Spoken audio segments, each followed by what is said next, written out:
Hi every one.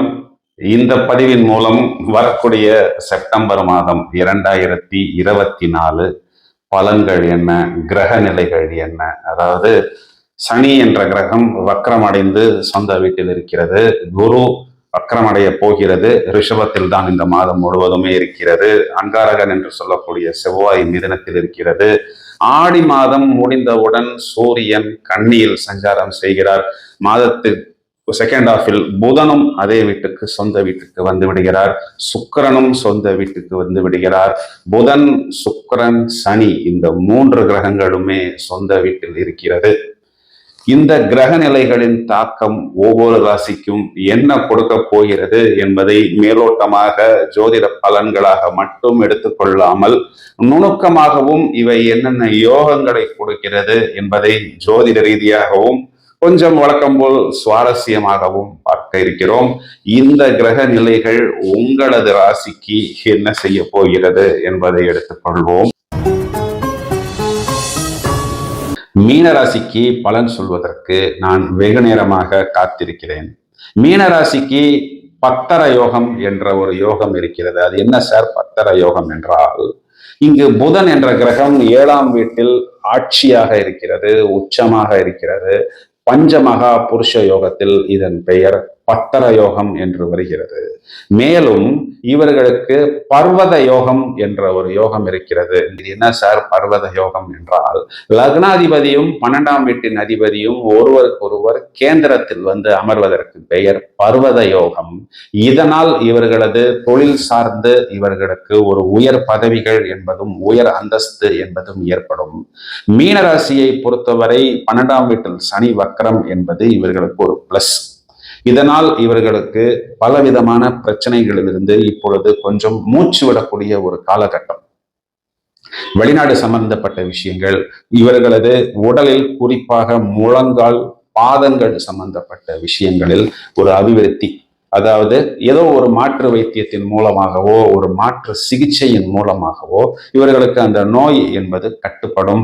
வெளிநாட்டுக்கு நான் இந்த ஒரு விஷயத்துக்கு முயற்சி செய்தேன், இதற்காக நான் இந்த அளவுக்கு பணம் வாங்கியிருந்தேன் என்று சொல்லக்கூடிய நபர்களுக்கு ஏதோ நாம் செய்த செலவுகளில் ஒரு திருப்தி என்பது ஏற்படும்.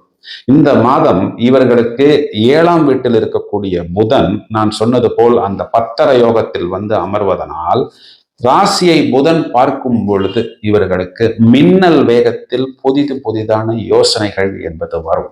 அதன் மூலம் புத்திசாலித்தனமாக அவரவர் தொழில் சார்ந்தும் துறை சார்ந்தும் முடிவுகள் எடுப்பார்கள். பிரமாதமான யோசனைகளை வெளிப்படுத்துவார்கள். அதன் மூலம் பலர் இவர்களை பாராட்டுவதோடு மட்டுமல்லாமல் இவர்களுக்கு ஒரு அங்கீகாரம், இவர்களுக்கு ஒரு சம்பளம், மேலும் பல விஷயங்களுக்கும் பல ஒப்பந்தங்கள் இவர்களுடன் வைத்துக் கொள்ளக்கூடிய ஒரு அமைப்பு. வெகு நாட்களுக்கு எங்களுக்கு இந்த தொழிலை நீங்கள் செய்து சூடுங்கள், இந்த ஒரு ஒர்க்கை நீங்கள் எக்ஸிக்யூட் செய்து கொடுங்கள் என்று இவர்களுக்கு ஆர்டர்ஸ், அதாவது ஒப்பந்தம் வரக்கூடிய காலகட்டம். செவ்வாய் 2ஆம் அதிபதி 4ஆம் வீட்டுக்கு வந்து அமர்ந்து இவர்களுக்கு வீடு, வாகனம், மனை போன்ற விஷயங்களில் நல்ல அபிவிருத்தி என்பதை ஏற்படுத்தும்.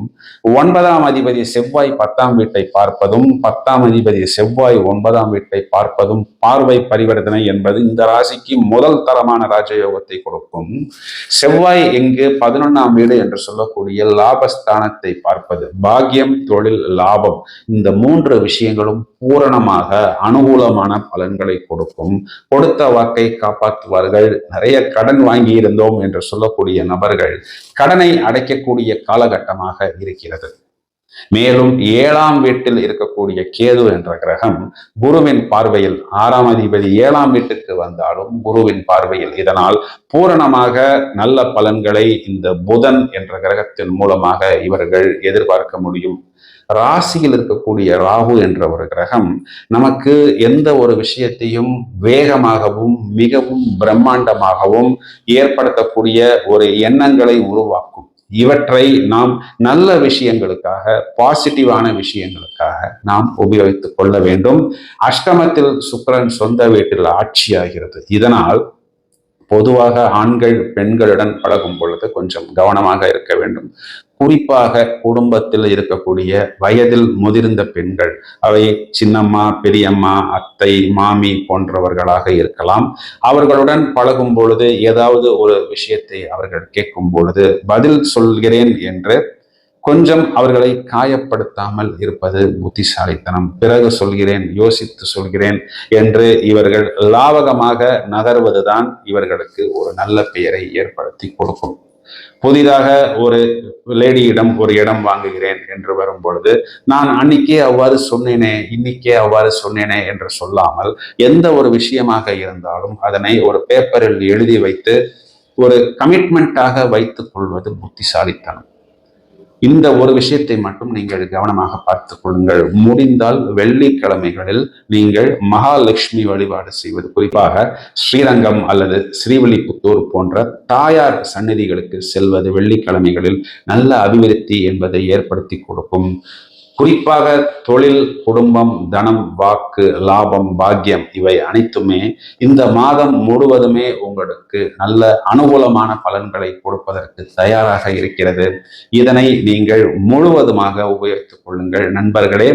நாம் பலன்களை மேலோட்டமாக பலன்களாக மட்டும் சொல்லாமல், இந்த யோகங்களை எடுத்து பலன்களை எடுத்து கொடுப்பது என்பது புதிதாக ஜோதிடம் பயில்பவர்களுக்கும் ஒரு உயர்நிலை புரிதல் ஏற்பட வேண்டும் என்பதுதான் இந்த நிகழ்ச்சியின் மைய நோக்கம்.